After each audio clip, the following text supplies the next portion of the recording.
Welcome, good evening. It's a great pleasure to host Arvind Yellery here for this book, China Inc., Between State Capitalism and Economic Statecraft. Arvind is a well-known scholar in the field. I've personally known him since his days at Institute for China Studies. And it's a great honor, Arvind, and congratulations on the book. Arvind, I understand China is always important to India and to the world. So, of course, this book is very, very timely. But also, I think in particular, it is timely because you have worked on a subject which is less written about. Especially, it does not have a view from within, which is China's industry, particularly led by the state-owned enterprises. So I found the book really fascinating, unputdownable is what I would say. It's clearly a view from within. I appreciate the hard work that you have done in logging the developments and the evolution of the state-owned enterprises, and also particularly from one scholar to another, the almanac that you have provided through the book. Lots of indexes, tables for us to refer to really understand how China Inc. operates, particularly how China's state-owned enterprises operate. What I would like to do, Javin, is I'd like you to tell us a little bit about the book first. What motivated you to write the book? What are some of the key messages that you would want us and the audience to take away? And then, of course, I'll come back to you with questions. We also have three discussants that have joined us. Pratibha, who is an associate fellow with IDSA, Rityusha Tiwari, assistant professor at the University of Delhi, and Kalpit Mankikar, a fellow with us at the Observer Research Foundation, focuses on China-related studies. So with that, Arvind, may I invite you to first talk a little bit about your book and tell us what are some of the key messages that you want us to take away? Thank you, Akshay. And first of all, let me thank Observer Research Foundation, and especially Harsh getting in touch with me and requesting can I come and talk a little bit about the book. The book was in the making for about last 1 year since I went to PETA, and then my subsequent interactions with number of state-owned enterprises and those who invest and then see state-owned enterprises as states, political leaders, local businesses, provincial leadership, and so on and so forth. So then the important thing the book talks about is the literature which was left unnoticed. It talks about two important phrases, concepts in the book, state capitalism and economic statecraft. Somehow, when I was just going through the literature and trying to find out, what could be the best fit for the book and what will be the exact focus area for the book, I somehow understood that, these transitions, which have taken place in the Chinese economy, maybe the China's rise, if somebody wants to explain China's rise better, he can explain that in these two phrases: the state capitalism, the way it advanced 49 and the break till 1978, and from 1978 it just went with the supersonic speed, and different forms of the state capitalism. And when the state capitalism was taking place, it was trying to bring out different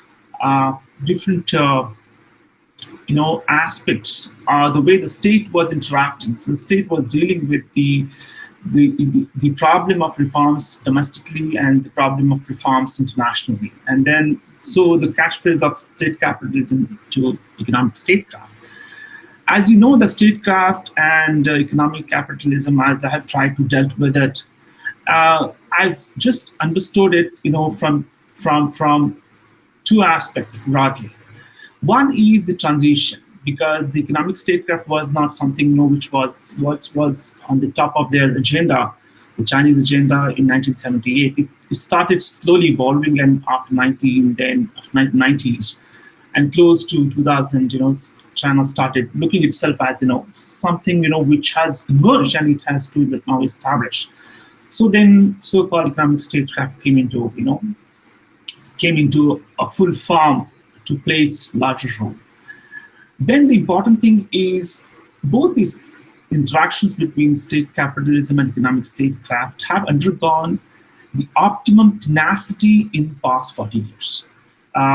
Economic statecraft was not, in the first place, was not the concept which enticed the Chinese leaders. But the way statecraft, the way the state capitalism was advancing, it became important and quite urgent for the state to even think seriously about this statecraft. So both these spectrum of ideas did play push and pull and help the state to formulate, some of the superlative policies. And these superlative policies which we see, and then the speed is result the way these two extremes or these two ideas interact with each other. And I think that what I try to do in the book is try to look the interplay between the state capitalism and economic statecraft, and try to give different examples. There are 9 chapters, but specifically first few chapters would discusses about the history, how the restructuring it became quite urgent task for the Chinese state leaders and how they carried it out. In the latter part, I tried to figure out the important part. First part, I talked about the transition, from state capitalism to economic statecraft. But the second part, I tried and attempted to bring out some of the significant contradictions in this transition and how it took place. For example, recently the Global Fortune 500 list is out. It always comes out in July. And you would see that China always tops. It has been a consistent player, the way it has its enterprises, private and state enterprises have performed. But on the other hand, you would see that, the indexes which measure the China's exposure to the outside world, it's shrinking, it's dropping consistently. That means that is one of the major contradictions the Chinese economy is trying to, it's not trying, but it is undergoing, and which is one of the important contradictions. Apart from these contradictions, another important contradictions which the Chinese enterprises face is I spoke about number of types of different enterprises in this book, and my main hypothesis was around the industrial enterprises. Now, once you look at the interactions between the industrial enterprises at the central level, and then their subsidiary at the provinces, and then the provincial enterprises, the present literature really do not focus or shed light on these aspects. Now, what the book tries to attempt is to try to find out these contradictions between the hierarchies, the central enterprises and their subsidiaries at the provincial level, as well as how the provincial enterprises look, their position or their capacities to deal and face with these enterprises. Because understand, the state capitalism is not only conceived by the party and not executed from Beijing, but the provincial centers are playing important role. So when we say state capitalism, that state capitalism has a very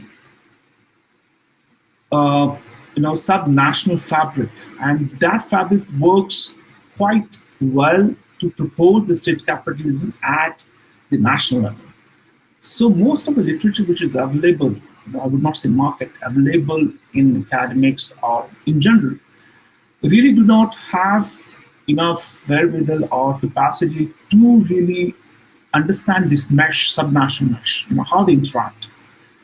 Then another important areas the book tries to bring out, is about privatization. We have heard the case about Jack Ma, starting from last September 2020. But essentially, the principal contradictions which the Chinese economy faces is the state, the party, thinks that the rise of privatization is a danger for the existence of the party and the legacy of the party. And as a result of it, there is growing restrictions on the play of private players, private enterprises. So that contradiction has come out, or maybe I attempted to bring out that contradictions quite clearly in the book. Another important factor is the so-called contradictions in the different modeling the Chinese economy is trying to attempt. The one so-called attempt is public-private partnership. And I attempted and spent considerable time understanding the model as such. Why this model is successful or is not successful, and what are the prospects of these models. Because once we say that the enterprises has been conceived as the central figure in proposing, in reinforcing the state's role in the economy, that means that the enterprises would not let anybody else to come and dominate the economy. And exactly the same thing has happened. Since 1949 till 78, initially the private players were allowed, but then they were kept aside. From 78 onwards, you would see that there was mixed perceptions about the private players. And what we see, especially last one decade or so, from 2009 and 10 onwards, the private players have contributed significantly to the Chinese economy, but the Chinese state has come forward to restrict their maneuverability, the freedom, the way they act. And as a result of it, you would see that the private players' role has been restricted in the Chinese economy. The investment of private enterprises have in the national economy has gone down approximately to 23% from 36%. And the private players are not getting enough room to play along with it. So these are some of the areas the book tries to come out with the primary sources. In the end, I think left with 1 minute, the book tries to put all this literature which is available in Chinese or the important decisions the regulatory bodies have taken out, and try to make an impact saying that the state capitalism is going to get more stronger, is going to get more muscular. And at the same time, when the BRI schemes are being implemented internationally, that means that the economic statecraft is also at its peak, at its optimum. Now, the interplay between this state capitalism and economic statecraft would be very critical for China in coming to 2035, as the present documents say. That will be quite critical to see how the Chinese economy is going to make better use of their policies with regard to controlling the enterprises or using the state enterprises to forward the goals of the party and the Chinese state. I think that that's where I would stop. Akshay.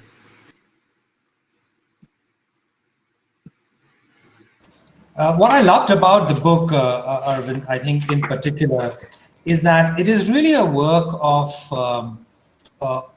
scholarship as opposed to a running commentary, and there is a lot of primary work in it.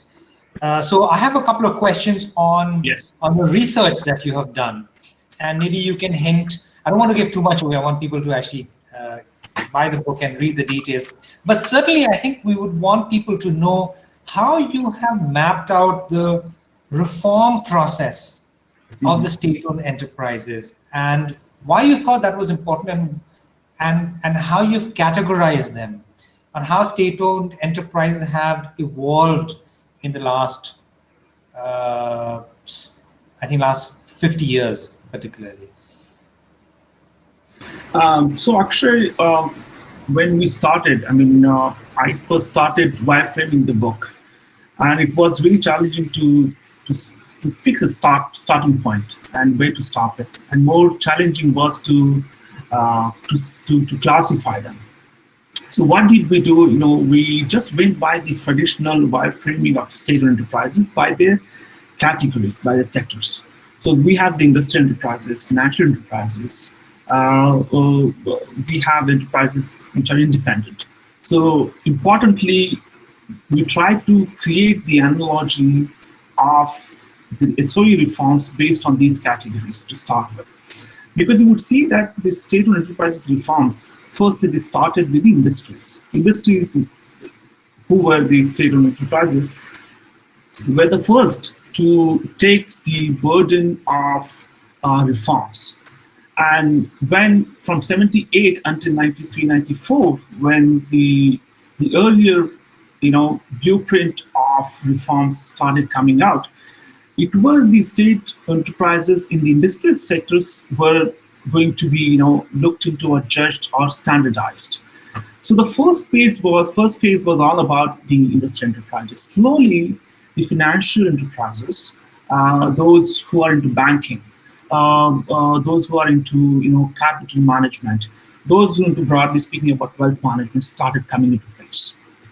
And then slowly, when China built or streamlined their industrial enterprises, financial enterprises, slowly, the other area, the software areas, like media and broadcasting, services, that area started coming out and helping state-owned enterprises to broadcast or maybe publicize what they're trying to do it. And then there was no limits. These enterprises were going out of China, and then this famous outbound policies were taken by these enterprises, industrial enterprises, financial enterprises, and media as well. So this was a broad scale. That was one part of it. Second part was, now these state enterprises really do not function only at a superficial level, right? As I said, the very much importance of state enterprises in the Chinese economy can be found out the way they function, the subsidiaries are. Presently, right now, there are about 150,000 subsidiaries of state enterprises of 96 central and state enterprises. So now it gives you a perspective how they function so seamlessly. Well, that is quite, I would say, is not a real factor. I wanted to look beyond it, whether it is really seamless or not. And then we went into data and we found that there are a lot of contradictions, a lot of problems, a lot of these subsidiaries are fighting, competing with each other. Well, having said that, now what happens with the provinces? For example, Zhejiang, from where President Xi Jinping was promoted to the vice president in 2007, coming to Politburo. So, these provinces also play an important role. They do not have a say on or in the matters of centrally owned enterprises or maybe their subsidiaries. Then the important dynamics which we do not find in literature globally, very few people have done this thing. What we try to attempt in this book is to understand, map the provincial enterprises. These provincial enterprises are sometimes bigger than the central enterprises. And these enterprises sometimes have taken over the subsidiaries. These enterprises create problems as far as promotions, distribution, and the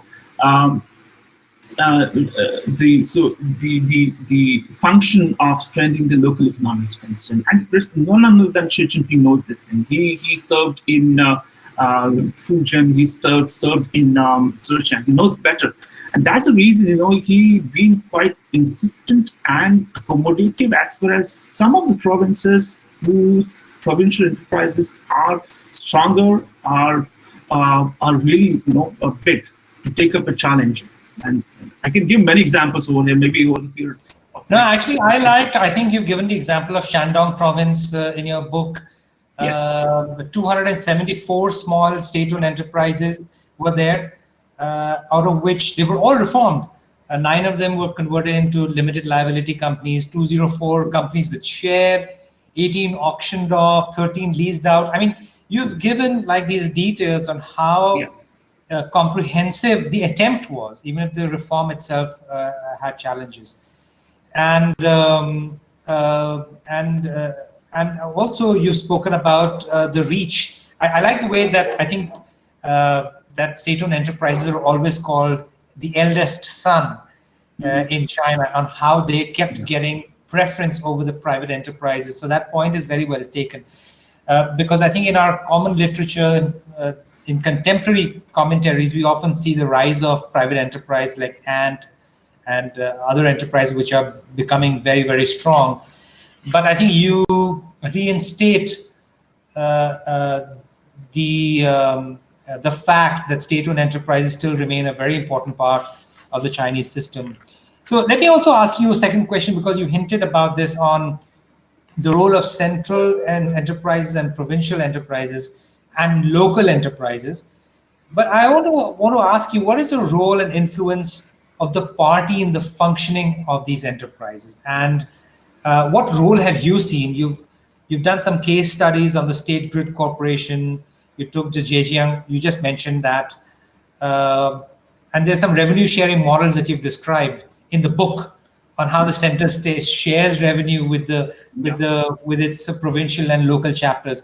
But perhaps you can just explain to us a little bit about what is the role of the party in the state-owned enterprise, in the reform of the state-owned enterprises, and how you think it manages the center state local relationship.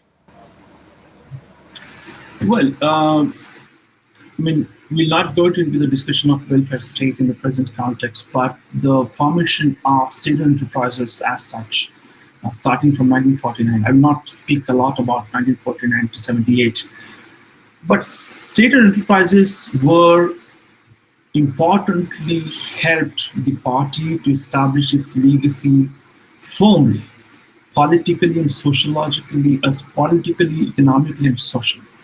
Now, if you look at the role of state-owned enterprises and the term Tanwei, it's a term which is fondly used by the party to signify how important is the role of state-owned enterprises, because it is not only providing jobs, it is not only providing economic security, but also it is providing important means for the party to control and manifest its ability to reform, be flexible, and also be resilient. Okay, that's quite important. So party thinks state enterprises are very important. They are something which is which cannot be neglected and has to be dealt with, with clear intentions. For example, I'll give you the case when approximately 300,000 state enterprises were closed down, and there was a lot of wide-scale unemployment was taking place in the late 1990s. Everyone thought that this is the end of SOEs now. No, everything is going to get privatized, and then state enterprises would not be playing any important role. But when it comes to the 2001, China's entry into WTO, and then the foreign enterprises coming, started creating problems for the domestic manufacturers and producers. Party did not think of anyone than the state enterprises. They were the last bet. And as a result of it, if you see from last 21 years, the state enterprises have really recovered.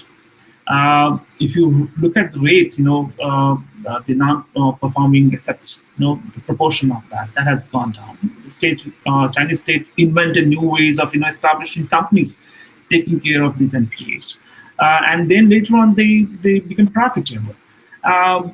They try to compete with the private enterprises in areas where the private enterprises were very strong, and then get them on board.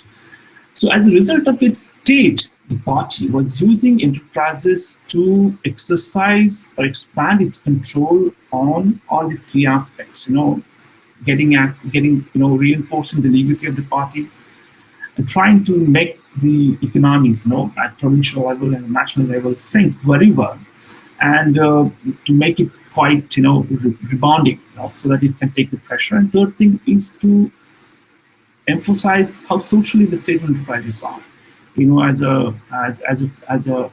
a parent group, a parent company, which has, because I think if there is a case of, you would see that in past 2-3 years when there were financial crisis, the state would pump money into state enterprises. State enterprises are not going anywhere.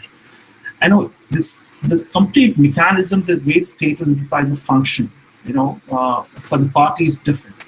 who run these state-owned enterprises? These are party members. They're appointed. There's a roster system. If I'm leaving the industries and going to finances, and if I'm living within the industries, if I'm leaving the steel and going to coal, I'm still the party member. You have to be party member to be in these state-owned enterprises. Not only the manager or the top brass, position holder, but be even the worker. So it's quite important to understand, how the state enterprises have been playing quite an important role in furthering the party's cause and Chinese state's cause. In fact, in the book, you beautifully described actually how the state-owned enterprises are managed, but also how the bureaucracy for the state-owned enterprises are trained and which departments are actually responsible for training and placing the executive management. So I think that was a very wonderful part of the book. Let me bring Arvind, our discussants in. So let me start with Pratibha and Rityusha first. Maybe Pratibha, you've read the book as well. Your perspective on China Inc. Maybe let's start there, and then I can draw you into a conversation. Okay, so first I would like to thank the ORF for inviting me as a panelist to discuss Dr. Arvind Deluri's book, China Inc. I'm very glad to be here. As mentioned before, very few scholars on the Chinese economy, in India, and that too who have considerable experience in China. So it's a very welcome addition. We have looking at the book's attention on SOEs, the various reform phases, the stages, the political, underpinnings of Deng Xiaoping's policies towards SOEs reforms, and the juxtaposition of CCP's attempt to get SOEs to be the forefront of China's BRI policies. So it is, the author has given a very comprehensive account of the SOEs functioning in China. I think that China's economic reforms, such as in SOEs, could be also looked at in a larger, understood in a larger context. For that, we have to see how the technological revolution in the modern era, though it's the way it started in Britain and the US, led the West to dominate world politics and create and influence international institutions.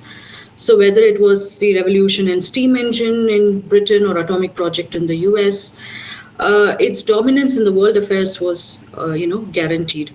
So therefore, being ahead of the technological curve transformed their societies and in turn, along with their economic and military power. Now, we know that the nature of technological diffusion happens, the other countries do catch up either by collaboration or sometimes outright stealing, but being ahead of the curve ensures that you are, there you have a say in how international institution and the international system, could be it functions in the world, and you could be the creator of norms in such international institutions. You would see such utilization of technologies through collaboration and even espionage very common in the history of technological revolution. You would see either the German strategies to copy British technologies during the Industrial Revolution, or the US brilliant utilization of German talent and knowledge in the atomic project. Even if you take the case of India, that we have successfully indigenized, the nuclear reactors that we imported from Canada, the CANDU heavy water reactors. So you see that even now the US is holding its dominance through information revolutions, such as the internet and 3G technologies. So many countries are only catching up to these technologies. Now, in this context, you realize that since technology is a strategic source and it is influenced by a certain country's socio-political conditions, and if you see in China, its efforts to catch up to the West, is deeply influenced by its experiences with the Western powers, its colonial experience. So during that time, that you see that they explicitly reiterate in many of their statements that the lack of progress in science and technology was responsible for the collapse of the dynastic rule in China and the subsequent colonization of the Western countries. So where does this SOEs fit in? We know that the Chinese companies had been tasked with mastering technologies and then producing their own products to compete on the market. So the reforms have been so far about the indigenization of these technologies. And SOEs form a very big role in it because the Chinese consider SOEs to play a role in this advancement. Now, we know that Chinese, communist model during the Mao Zedong period was not exactly successful in doing that, and that's how you see a change in the economic policies and through the reform and opening up era. So now the Chinese aspirations are bigger. They have to make SOEs much more competitive if they have to compete with private companies like Samsung and private companies in the US. So the SOEs reform, whether it is mixed ownership or shift from asset management to capital management, we don't know how far it is going to make SOEs successful in creating autonomy. We don't know whether it is going to allow private players more, space in the Chinese market. We don't know. We have to wait and watch. But it is very much sure that in Chinese aspirations, SOEs play it's integral for China that SOEs achieve this, and it has to be in line with China's prerogatives. It cannot be. You have in the West, there is a legal system to control private enterprises, a well-established legal system. So anytime there is a threat to the state power, the US legal system can be taken into play to control these private enterprises. For example, if you take the antitrust suits with Google, you could Facebook, you could see that. But in China, you don't have a legal system to control SOEs. So they could do, which the author has given in his book, that many of these organizations were made, and the state control of SOEs is much more overt, and through many of these reforms and mergings and these kind of things. So in my understanding is that there is no question that while the SOEs, which now what they have for their country's interest, is that not just they have to master technologies in their sanitary goals, they have to be ahead of the curve in the next technological revolution. So SOEs play a very big role in it, and there's no question that if they achieve it, the Chinese influence in the international system will grow much more than before. Okay. And thank you, Pratibha. Thank you. Sorry, finish your sentence. No, as we can see from the book also, the author talks about the BRI policy. So it's a perfect vehicle for... Thank you. Let me see if there are questions and I can come back to you on that particular perspective. But your point on technology is strategic source and what the West has done and China's response to it is very well taken. And Arvind's book has clearly laid out why that has happened. Vidyusha, your perspective on the book. Thank you, Akshay. Let me begin by congratulating Arvind for this very timely intervention, and what better year to release it if not in 2021, when CCP also completes its 100 years. Now, in a bid to examine China's state capitalism, which is led by the party, Arvind has taken up many issues in his book regarding China's economic model, and actually looked at the heart of the entire trade and technology disputes that today China faces with the world.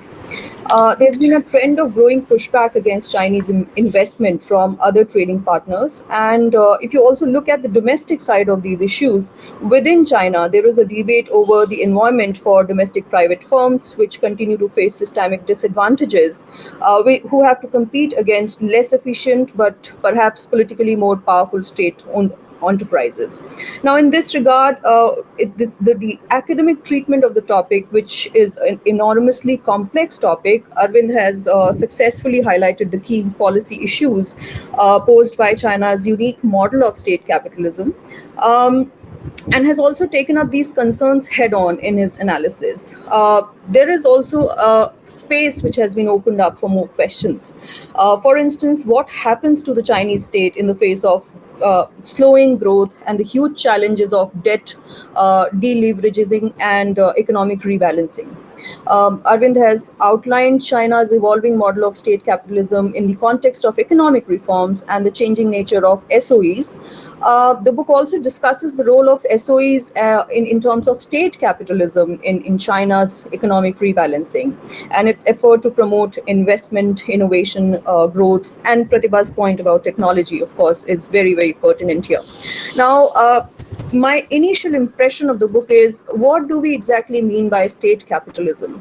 And in this regard, this question actually places this book in a very in a very important place in terms of laying down the key arguments which are commonly cited as properties and practices of state capitalism.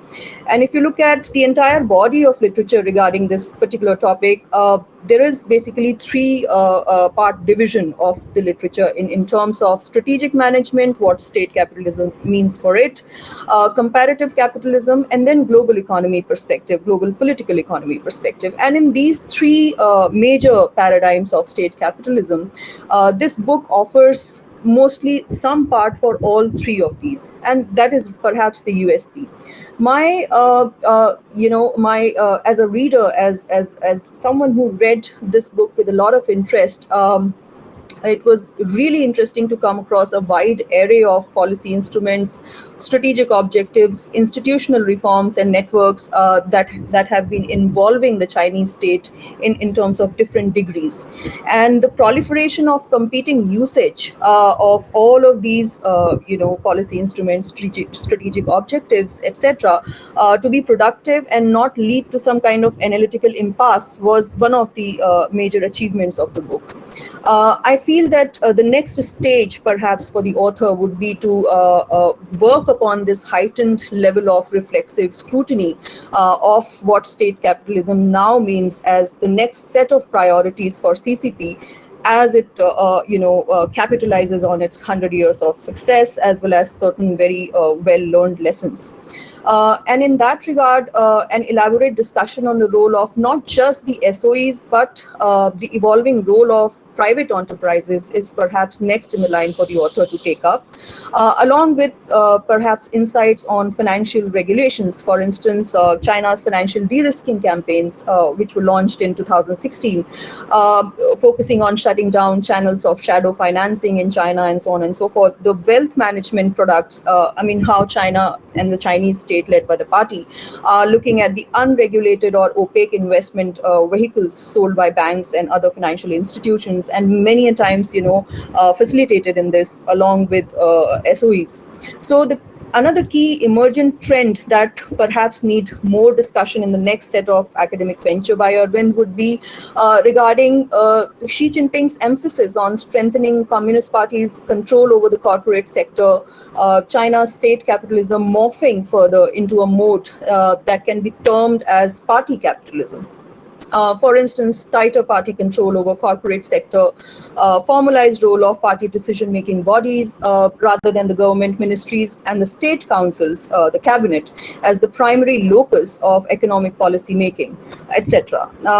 In a sense, defining the next set of political economic priorities for the current Chinese leadership to maintain the Chinese dream of what Arvind very provocatively calls superlatives, becomes the next necessary venture after this book. And as a final thought, before we can move on to the next discussant, I feel that it is clearly the time for discussing the implications for the rest of the world and global trading system of the changing nature of state capitalism in China has.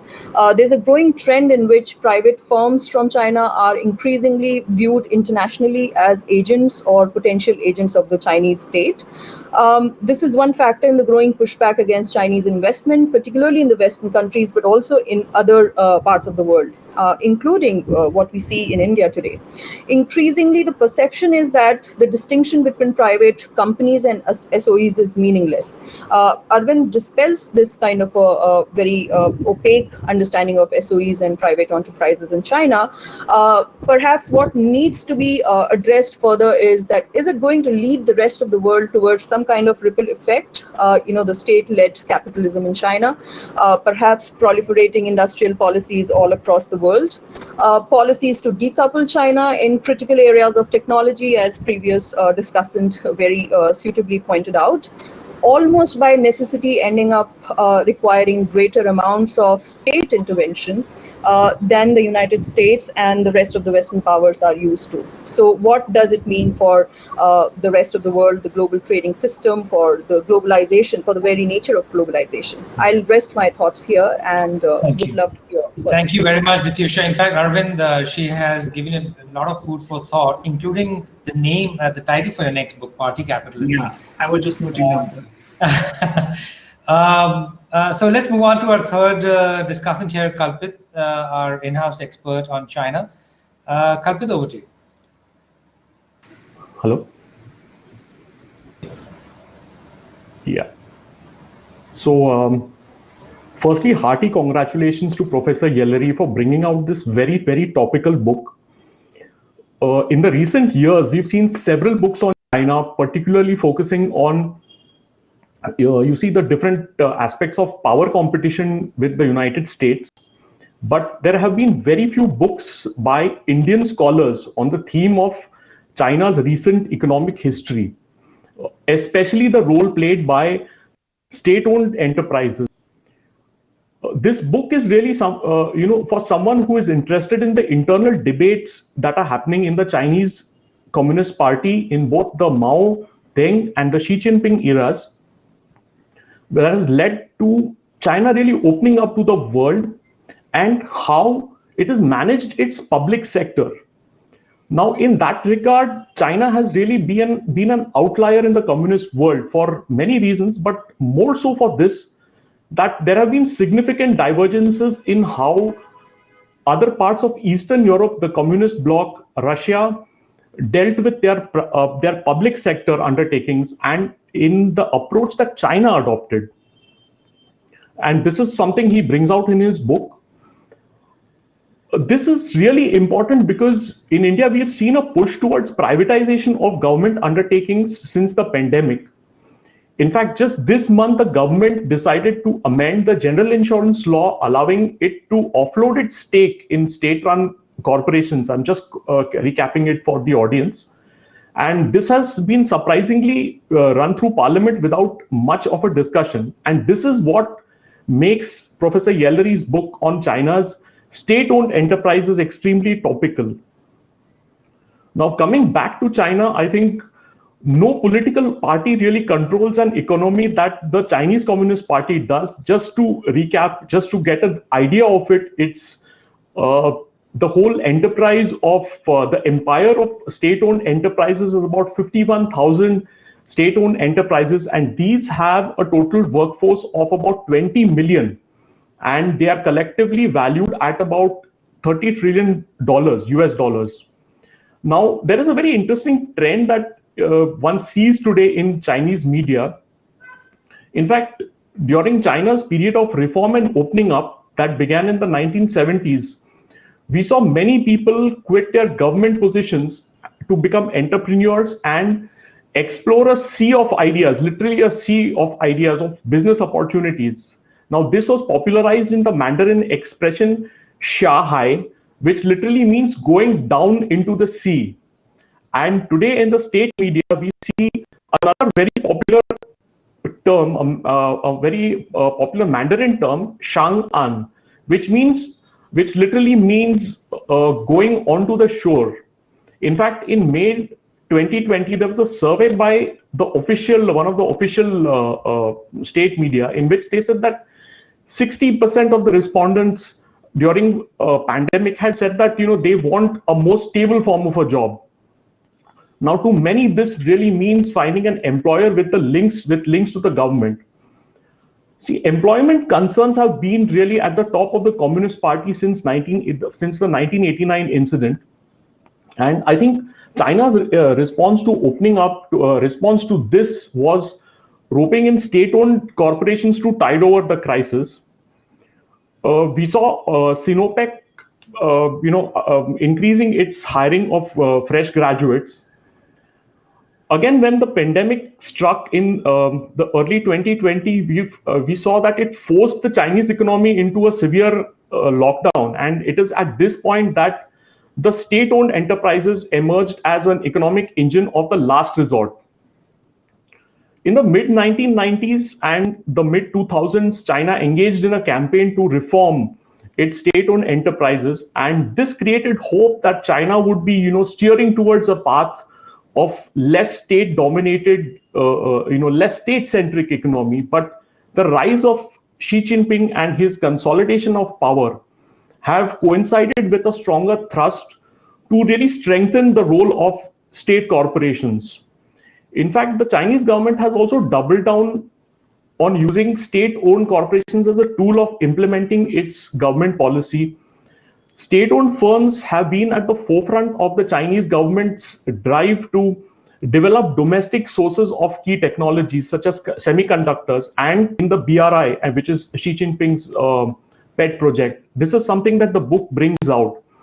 Lastly, I think one thing we need to note is that despite the pandemic, despite the global economic downturn and a sustained US crackdown on China, you see the net profit of particularly the centrally owned state economic enterprises has risen by about 4%, and it stands at about 1.4 trillion yuan, which is approximately $215 billion. Therefore, I think China's experience in reviving its state economic enterprises needs a more detailed examination by India's academic community and its policymakers. Thanks. Thank you, Kalpit. In fact, Arvind, I think Kalpit is spot on, isn't it? Even as I was going through the book, I realized that you can't help but think about India's own reform process because you've given such a structured review, and it makes you wonder how much effort and time and political consensus that goes into any kind of reform. So I think what I'd like to do, Arvind, is there's a lot of questions that are flowing in for you. So keep some time. But if you want to take a minute or two to maybe just react to the discussants, then I'll pose at least let's get a couple of questions in before we close. Okay, thank you, Akshay.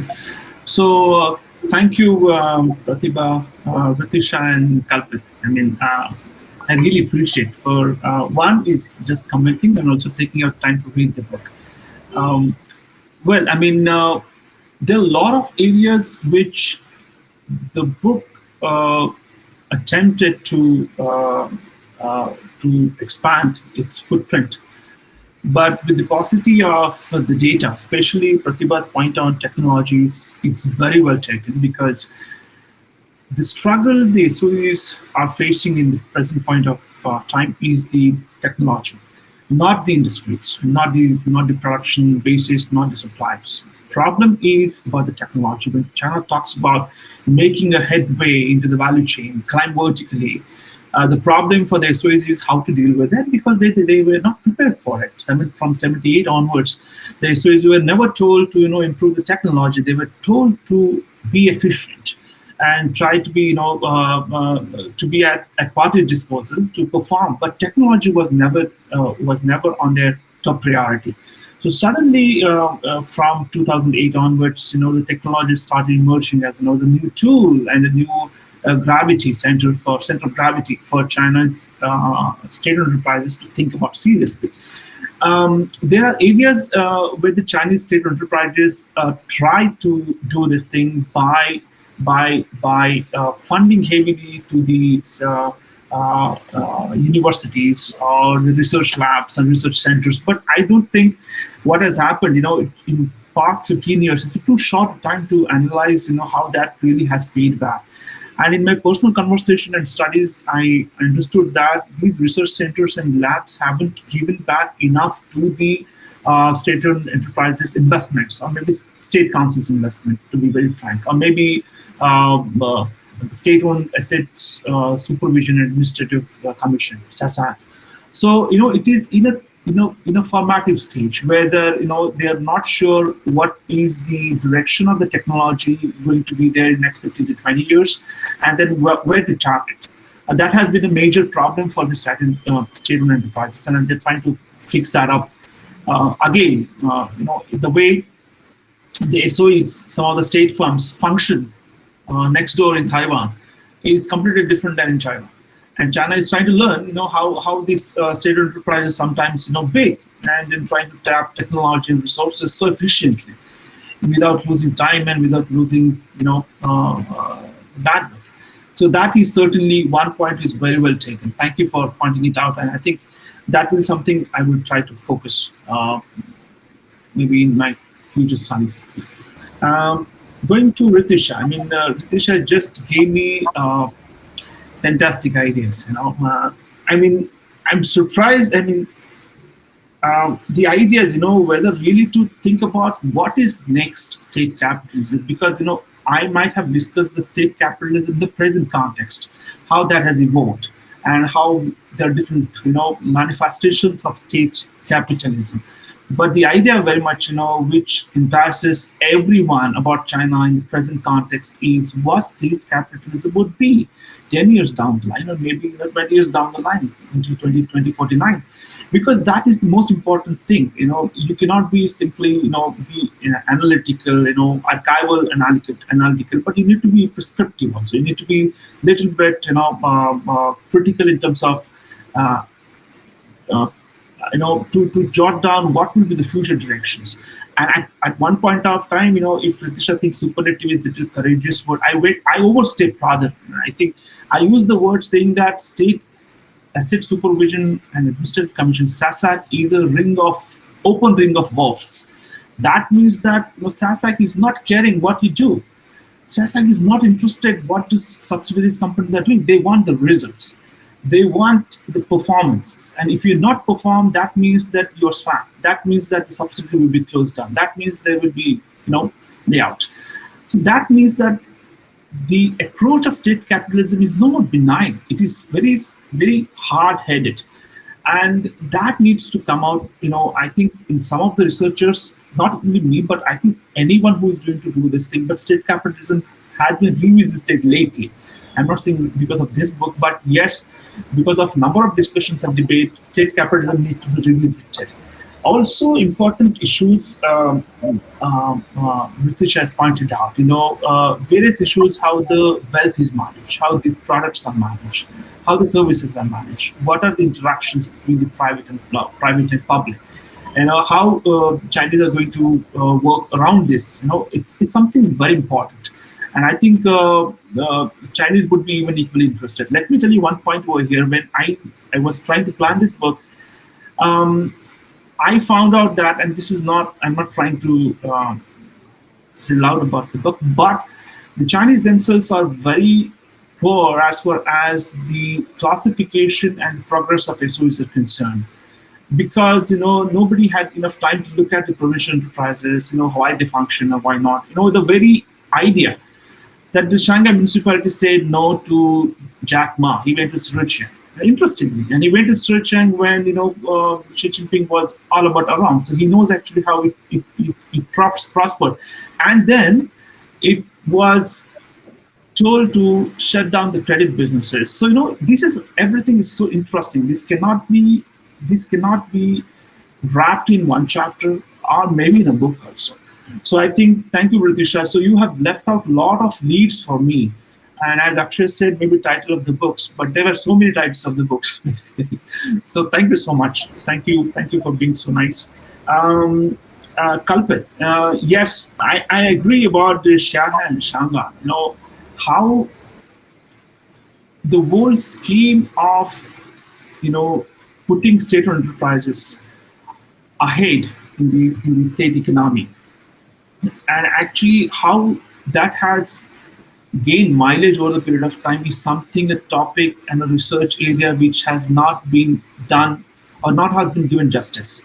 Uh, for example, we talk about Afghanistan. Okay, in Afghanistan, the state grade are maybe those companies which are into the uh, mining are the state enterprises. Okay, those are the ones who are going to influence the Chinese interactions, or interest in Afghanistan. It's not only that, in Brazil also.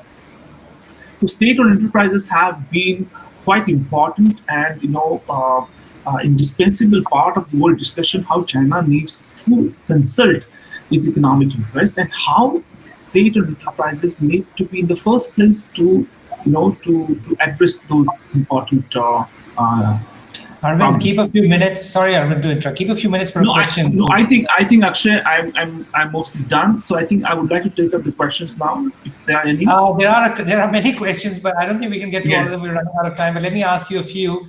Yes. At least one question which I think was probably on everybody's mind is the question directly says, why did the CPC adopt such a forward position on the importance of marketization at the third plenum of the 18th Party Congress in 2013? Well, I mean, when did Xi Jinping came to Politburo, when he was promoted, and from that point to 2012, when he was nominee for the president post, he had seen how the state enterprises were facing problems to deal with, opening up their arms. So this very conceptualization of marketization did not start in 2013, but I believe that it started from 2007 and 8.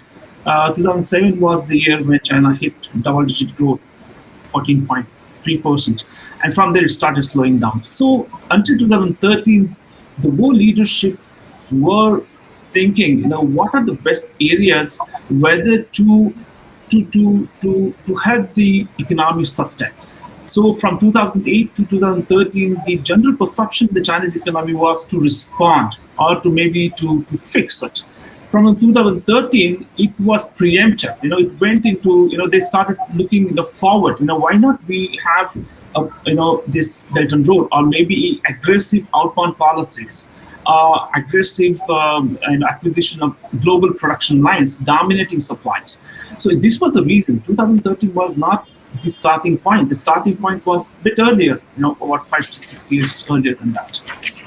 And by the way, I want to mention to everybody that there are a lot of comparisons with US-based corporations in former Soviet Union, what Russia did, what are the return on net assets.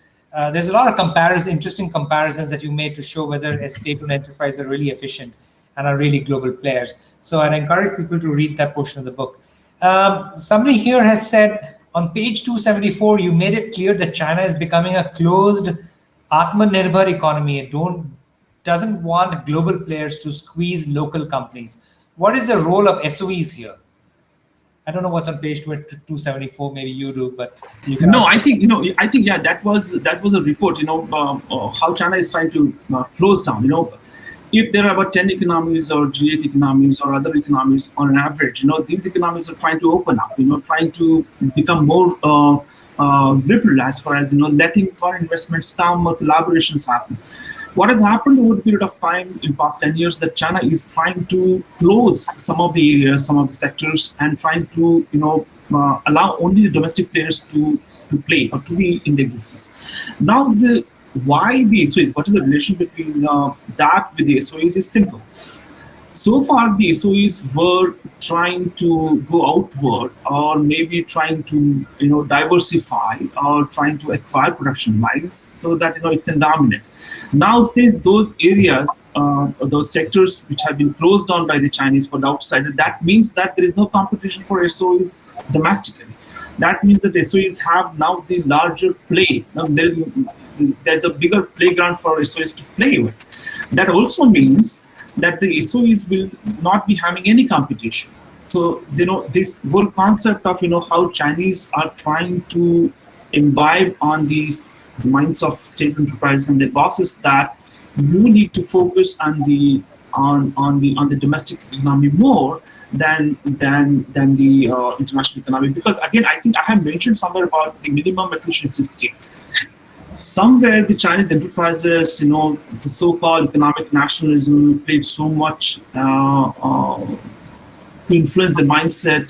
They went on MSP, mergers and acquisitions, or trying to invest into global production bases, and they were just splurging money.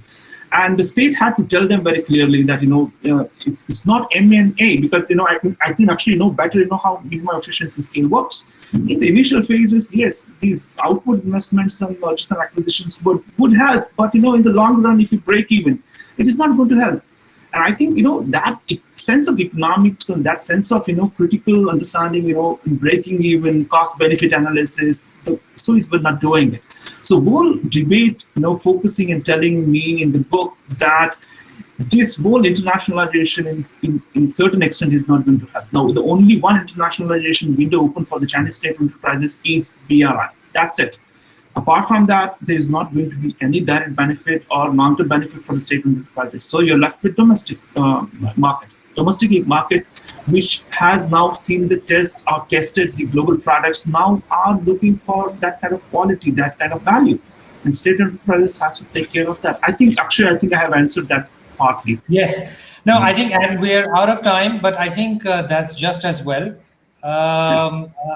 It's a wonderful book, Arvind. Congratulations again. Thank you so much. We are already ready for your next book. Your message about state capitalism is very well taken. Your message about economic statecraft and how it relates to state capitalism is very well taken. And how you've defined the role of state-owned enterprises, how they were reformed over the years, from Deng to all the way to Xi Jinping, and the internal contradictions and challenges, and what's true and what's not true for the outside world, and how it all comes together internally for China, whether it's the central enterprises or the provincial one or the local ones. I think it's a book that all of us should read to get a better understanding, not just of China Inc., but also how the state-owned enterprise can behave in a global economy. So with that, Arvind, I think we'll have to bring this to a close. Congratulations once again. And I'm sure there's a way to reach out to you for those who have more questions. I believe you are settled in Beijing right now. I don't know if you've gone back there or not, but I'm sure there's a way to reach out to you and engage with you on social media, etc. And we will be putting this out on social media as well, so you might get questions there. So thank you again, and thank you everybody for joining us.